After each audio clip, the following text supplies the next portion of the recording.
The Sims is a game known for involuntary public urination, lethal pool shenanigans, and festive baby-fueled Yule log scenes that somehow became an international sensation and a pillar of the queer community. Yikes!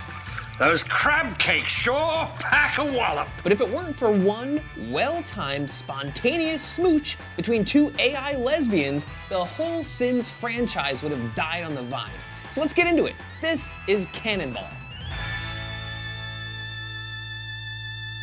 When it's not being used for low-res war crimes, the seemingly infinite power of The Sims can also be harnessed to explore humankind's limitless variation and potential. But its beginnings were a lot more humble and frankly boring than that. It comes from a long line of video games about the most tedious stuff on the planet: the United States healthcare system, urban planning, golf. Buddy, about to get wet.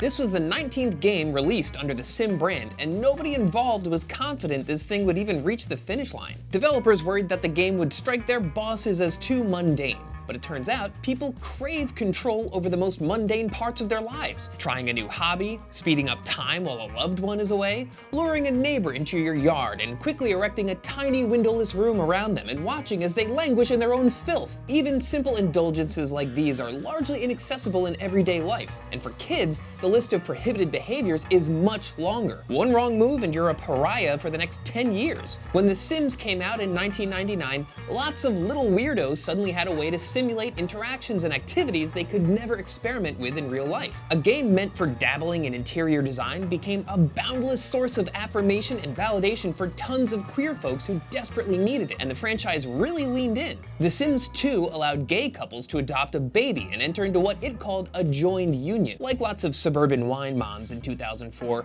Electronic Arts wasn't quite ready to call it a marriage just yet. By 2014, they made a real effort to quit using gender as shorthand for perceived masculine and feminine tropes and started just addressing simple behaviors individually. The Sims 4 is the only game I'm aware of that directly asks if you prefer to stand or sit when you pee. I sit down when I pee.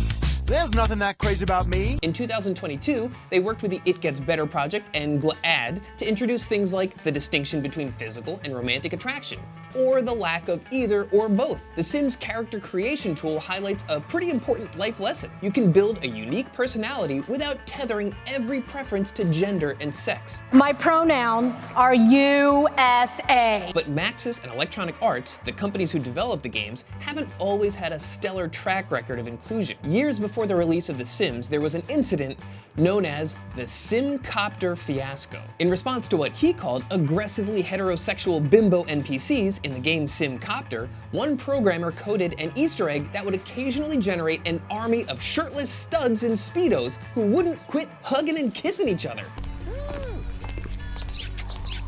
He's becoming a celebrity of sorts in the computer world, especially the gay computer world. That is the funniest thing I've ever heard. The fiasco was this: Maxis fired the gay designer who created the studs, tanking the company's reputation among the LGBTQ community. This weighed heavily on the team creating The Sims a few years later.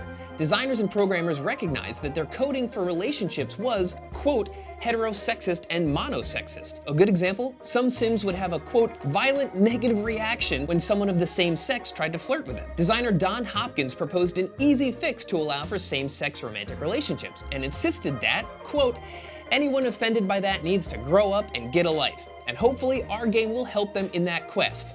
Hell yeah, Don.